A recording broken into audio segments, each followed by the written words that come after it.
Hello student, इस video में हम कक्षा 5वीं विषय हिंदी का सपूत ए पाठ आज हम देखने वाले हैं। तो देखो, मैं आपको सबसे पहले पाठ का परिचय करा देती हूँ। सपूत शब्द का अर्थ है योग्य पुत्र। जो हमारा पाठ है ना, सपूत, सपूत का अर्थ क्या है? योग्य पुत्र। सरल, शिष्ट और सेवा की भावना वाला पुत्र ही अच्छा पुत्र होता है। इस कहानी में एक ऐसे ही पुत्र के बारे में बताया गया है। देखो, ये जो कहानी है सपूत, इस कहानी में हमें एक योग्य पुत्र के बारे में बताया गया है कि योग्य पुत्र कैसा होता है।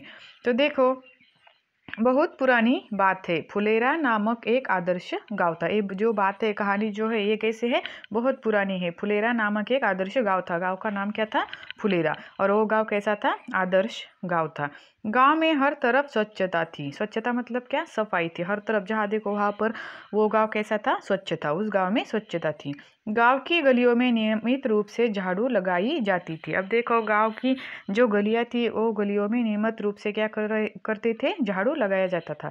नालियां रोज साफ की जाती थी, और जो नालियां भी थी गांव में, वो भी रोज साफ की जाती थी। लिपाई पुताई करके घर आंगन सुंदर रखा जाता था। अब देखो, लिपाई पुताई मतलब क्या? लिपाई मतलब गोबर से जमीन को लिपने का काम, और पुताई मतलब दीवारों को चूने से पोतना। इसे कहते हैं लिपाई पुताई। घर आंगन सुंदर रखा जाता था। परिसर में बड़ी संख्या में पेड़ पौधे थे, और जो गांव का परिसर था उस परिसर में बड़ी संख्या में क्या थे? पेड़ और पौधे थे। परिसर मतलब घर के आसपास की जगह। कुएं का पानी निर्मल रखने के लिए आवश्यक सावधानियां बरती जाती थी। अब देखो, जो कुआं था उस गांव में, उस कुएं का पानी निर्मल मतलब साफ रखने के लिए आवश्यक सावधानियां बरती जाती थी। पनघट स्वच्छ और सुसज्जित था। अब देखो, पनघट मतलब कुएं के आसपास का स्थान। जो कुआं था उसके आसपास की जो जगह थी, स्थान था, उसे क्या कहते हैं? पनघट कहते हैं। वो पनघट कैसा था?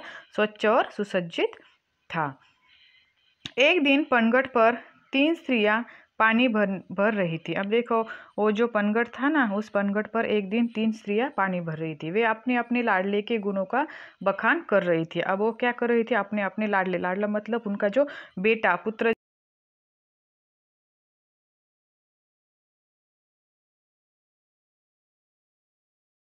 बोली, बहन मेरा सपूत बड़ा विद्वान है। अब देखो, पहली स्त्री क्या बोलती है कि मेरा जो सपूत है, पुत्र जो है, वो कैसा है? बड़ा विद्वान है। जब से शहर से पढ़कर आया है, चारों ओर उसकी धूम मची है। अब वो क्या कहती है कि देखो, जब से वो शहर से पढ़कर आया है तो चारों ओर उसकी ही धूम मची है। बड़े बड़े ग्रंथ पढ़ लेता है। ग्रंथ मतलब पुस्तक। वो क्या करता है? वो स्त्री कहती है कि मेरा जो सपूत है वो बड़े बड़े ग्रंथ पढ़ लेता है। आकाश के तारों को देखकर उनके नाम बता देता है। और वो और भी क्या कहती है उसकी प्रशंसा में कि वो क्या करता है? आकाश के तारों को देखकर उनके नाम बताती है। कौन सा तारा है, कौन सा है, ये सब उनके नाम वो बताता है। देश विदेश की सभी बातों का उसे पता है। और क्या कहती है कि देश विदेश की सभी बातों का उसे पता है। और फिर देखो, दूसरी ने जोश में झट से आगे बढ़कर कहा। अब देखो, एक एक जो अपने बेटे की प्रशंसा कर रही थी, उसकी बातें खत्म होती ही नहीं कि दूसरी ने जोश में झट से आगे बढ़कर कहा, अरे सखी, मेरे लाल जैसा बलि तो 10-5 गांव में देखने को भी नहीं मिलेगा। अब देखो, दूसरी स्त्री क्या कहती है कि अरे सखी, मेरा जो लाल है, सपूत है, ऐसा उसके जैसा बलि तुम्हें 10 गांव में देखने को भी नहीं मिलेगा। बलि मतलब बलवान, तुम्हें देखने को नहीं मिलेगा, 10-5 गांव में भी नहीं मिलेगा। 500 दंड बैठक वह रोज सुबह लगाता है।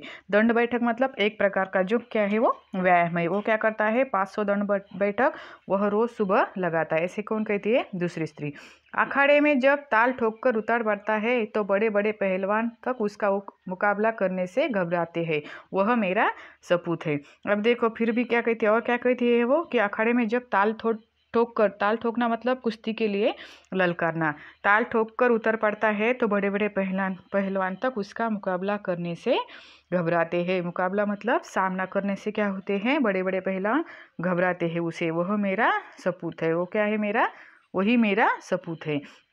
अब तीसरी स्त्री की बारी थी। अब देखो, दोनों स्त्रियां तो अपनी बेटे की प्रशंसा कर चुकी थी। अब तीसरी जो स्त्री थी उसकी बारी थी। वो चुप रही, कुछ भी नहीं बोली। इस पर उन दोनों ने कहा, अब देखो वो चुप रही थी, इसलिए फिर उन्होंने क्या पूछा उससे, बहन तुम चुप क्यों हो, लगता है तुम्हारा लड़का कपूत निकला। अब देखो वो दोनों स्त्री अपने अपने लड़के की क्या कर रही थी, प्रशंसा कर रही थी, लेकिन तीसरी जो स्त्री है वो चुप थी, इसलिए उन दोनों ने कहा कि बहन तुम चुप क्यों हो, लगता है तुम्हारा जो लड़का है वो क्या है, कपूत है। कपूत मतलब बुरा पुत्र।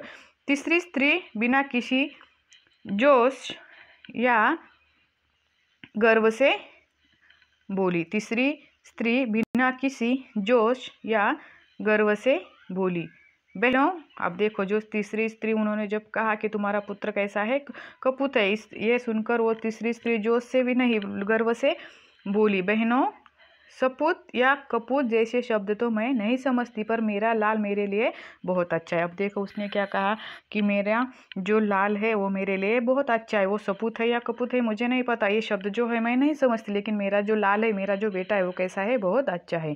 वह सीधे साधे स्वभाव का साधारण किसान है। अब देखो वो सीधे साधे, वो क्या कहती है कि वो बहुत ही सीधे साधे स्वभाव का एकदम साधारण क्या है, किसान है। दिन भर खेत में जुता रहता है। अब देखो वो क्या कहती है कि वो क्या करता है, वो दिन भर खेत में जुटा रहता है, शाम को घर का काम करता है। आज बहुत कहने सुनने पर वह मेला देखने गया, इसलिए मुझे पानी भरने आना पड़ा। अब देखो वो क्या कहती है कि मेरा जो लाल है वो क्या है, एक साधारण किसान है, दिन भर वो क्या करता है, खेत में जुटा रहता है और शाम को घर का काम करता है। आज बहुत कहने सुनने पर वह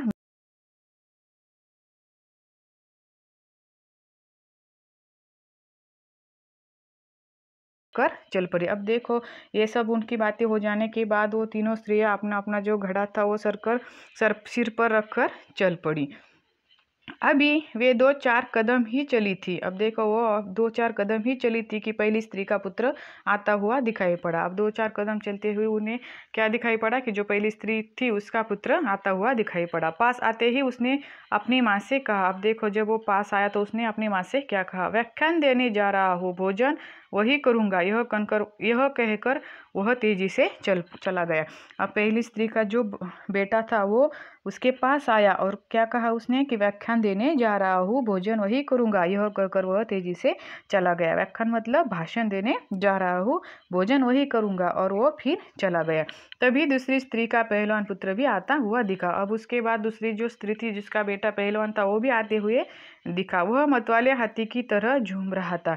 वह कैसे झूम रहा था, मतवाले हाथी की तरह झूम रहा था।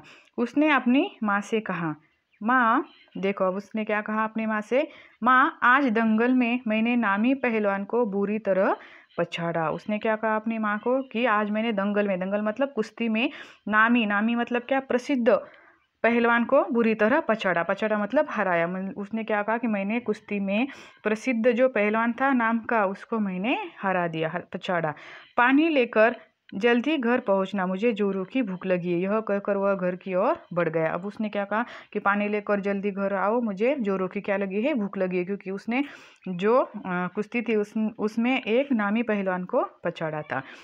अंत में तीसरी स्त्री का पुत्र भी आ पहुंचा। अब देखो दोनों के जो पुत्र थे स्त्रियों के वो घर पर उन्हें कुछ कह गए और घर पर चले गए, और अब अंत में तीसरी स्त्री का पुत्र भी आ पहुंचा। वह बड़ा ही सीधा साधा था। वो कैसा था, बहुत ही सीधा सादा था। आते ही उसने अपनी माँ के सिर से घड़ा उतारकर अपने सिर पर रख लिया और बोला, देखो उसने आते ही क्या किया, उसके माँ के सिर पर जो घड़ा था वो उतारकर अपने सिर पर लिया और माँ से बोला, माँ तुम क्यों पानी भरने चली आई, मैं तो आ ही रहा था। माँ से घड़ा लेकर वह उत्साह के साथ घर की ओर चल पड़ा। फिर उसने क्या कहा कि माँ से क्या कहा आपने कि माँ तुम क्यों आई पानी भरने, मैं तो आ ही रहा था। और ये कहकर उसने माँ के सिर पर जो घड़ा था वो लेकर उत्साह के साथ घर की ओर चल पड़ा। यह देखकर अन्य दोनों स्त्रियों का सिर संकोच से झुक गया। अब देखो ये सब देखकर वो जो अन्य जो दोनों स्त्रियां थी उनका सिर संकोच से झुक गया। संकोच मतलब शर्म, हिचकिचाहट से उनका सर झुक गया। उन्हें बोध हो गया था कि कर्तव्य और सेवा के बिना ज्ञान एवं बल अधूरे हैं। उन्हें क्या बोध हो गया, बोध मतलब ज्ञान हो गया कि कर्तव्य और सेवा के बिना ज्ञान एवं बल अधूरे हैं। वे समझ गई कि सपूत तो तीसरी स्त्री का बेटा ही है, और वो दोनों स्त्रियां समझ गई कि वो जो उनके सपूतों का जो बखान कर रही थी कि उनके दोनों पुत्र कैसे हैं, सपूत नहीं है, इसका सपूत तो कौन है, तीसरी स्त्री का बेटा ही है। ये दोनों समझ गई।